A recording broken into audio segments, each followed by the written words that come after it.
According to state education leaders, the Federal Department of Education is pulling back some pandemic relief funding already allocated to some Michigan public schools, like Granville. The move has some West Michiganders split.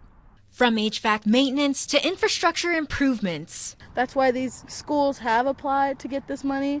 Those are just some of the pre-approved projects across 27 Michigan school districts that are hanging in the balance. On Friday, Education Secretary Linda McMahon sent a letter to state superintendents saying the extended deadline for pandemic aid reimbursement requests was not justified, moving it from March 28, 2026 to March 28, 2025 that day. The letter reads in part, "By failing to meet the clear deadline in the regulation, you ran the risk that the department would deny your extension request.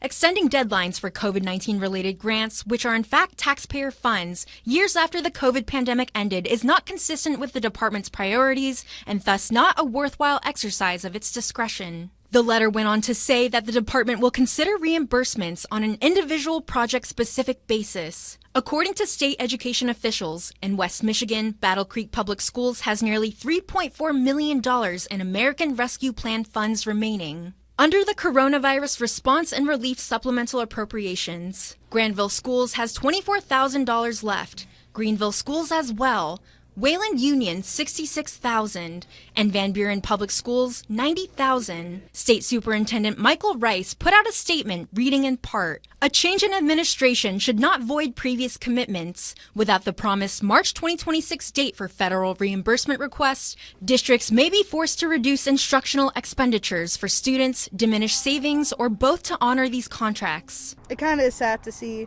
knowing that he actually is following to what he said he would do, take away from the youth. A hard pill to swallow for Allendale resident Brianna McCallum. To see like schools that I have friends and family members that currently are enrolled at is kind of devastating, because now I know that they don't have the support that they need. I trust Trump. I am one that, I believe that he knows what he's doing. For others, like Granville resident Lynn Dornbush, it's all a part of the current administration's process. And I also believe that what Trump is doing with the whole Doge thing, I agree with that too, because I believe he's cutting a lot of waste that, is very important right now. A divisive issue in West Michigan and nationwide. Having a president like that that's not really helping us, bringing us down, going backwards on his words, that's not really a good inspiration for us. I step back and I say, you know what, go for it, because I trust my president. In Granville, Alina Howder, Fox 17 News.